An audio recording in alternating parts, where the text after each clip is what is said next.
We're checking in with Broncos guard Dalton Risner for this edition of Broncos Country Quarantine. Dalton, how have you been holding up at home? We've been stuck inside for a while now. Most definitely. I mean, I've been doing good. I got to move into my new house, with my girlfriend, here in the end of March, so that was fun. So we've been furnishing this house, trying to work out, eat healthy, and get ready for the season. I can't, I just got off meetings with my offensive line coach and my offensive line, and I can't wait to just get back out there. We want to play some football. First off, congratulations on being a new homeowner. How is Thank it you. Moving during this quarantine? I'm sure that was not easy. It's been tough. I mean, in terms of furnishing our home and finding things to, fill our home, with everything going on, it's very tough. But at the same time, it gives us some time to do the house exactly how we want to. And we've had some good people that have worked with us to make it happen. So it's been pretty good. If that's the least of my problems, that I'm having a hard time furnishing, a new house, that's not too bad at all. So I'm pretty fortunate. Yeah, that's awesome. So is that what you guys been doing pretty much day to day to stay busy? Kind of what's a typical day look like for you guys?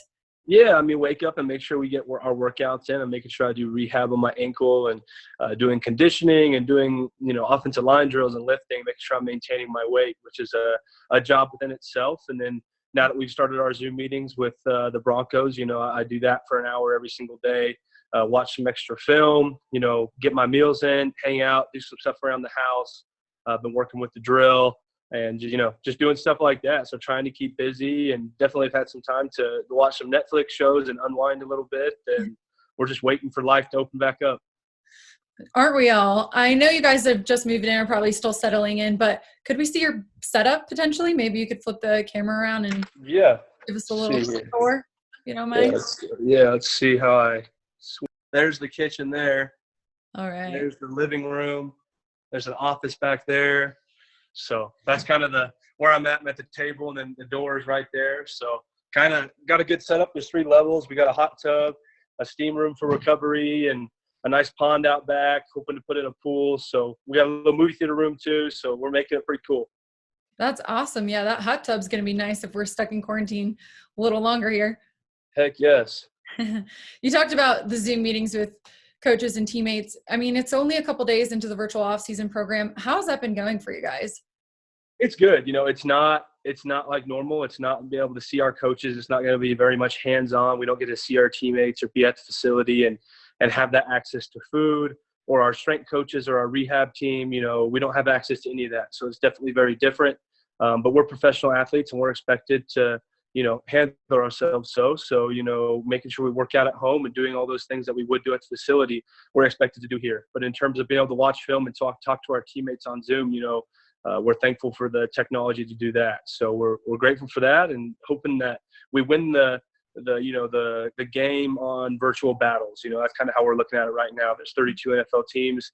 How serious can we take it? How much ahead can we get before we get to show up? And that's kind of how we're taking it day by day, and that's going really well. Yeah, hopefully we get back into the facility here soon. I'm sure it's been really weird talking to them online. Prior to this program, though, have you been keeping in touch with your teammates at all? Yeah, most definitely. I love those guys. You build a bond quick when you work so hard with guys, and you lose with guys and win with guys, you create a lot of bonds. I've stayed in good contact with Drew and Noah and all my offensive linemen, my offensive line coaches, even Coach Fangio and Philip Lindsay and Glasgow and Melvin Gordon, some of the new guys that have come in. I've got to build relationships with them. So definitely stay in contact with a lot of my teammates, and they're my brothers, and we're a family. And the tighter we get, I think the better football team we become. You mentioned Glasgow. A lot of new faces on the Oline this year, especially after the draft with Netane Muti and Lloyd Cushenberry. Have you been able to talk to them? I saw that you reached out to Cushenberry on social media. Yeah, I actually reached out to every single guy. I made sure I sent him a text. Well, welcome to the family, man. You got my number. You need anything, let me know, man. Getting guys like Cushenberry and everyone else in this draft, whether you're undrafted or you're drafted, we have guys like Philip Lindsay that went undrafted and helped us out a ton on our team. So no matter where you get picked up, we need help on this team. We're trying to change the game here in Denver, trying to get back to the old Denver Bronco way. And I think we got the guys to do that this year for sure. Absolutely. How do you think that Cushenberry and Moody is going to make maybe an immediate impact their rookie year? I think they're great players, and John Elway has had a great draft, especially last year with their second-round pick. No, I'm just messing around. But I think that he's done a great job of getting up guys that can help our team in so many ways. And, with Cushenberry, with Mutai, with, the guy that got signed as a tackle and free agent and undrafted free agency contract, that's huge. We have offensive linemen that we let go, Connor McGovern, Ron Leary, both 2 pros that did a heck of a job for us. And I think Elway got a few guys that can either add depth for us or can come in and play right away. And, that's just going to be up to them and how they come in and perform. But I think we got the guys that can come in and help us out a lot. And I know you mentioned Glasgow a little bit earlier, but tell me a little bit about how you've been in contact with him and helping him adjust to this team while we're all in quarantine right now. Yeah, Glasgow is a heck of a player. He just signed a big contract. Whenever you sign a second contract, you know that you're a great player to stay in the NFL that long.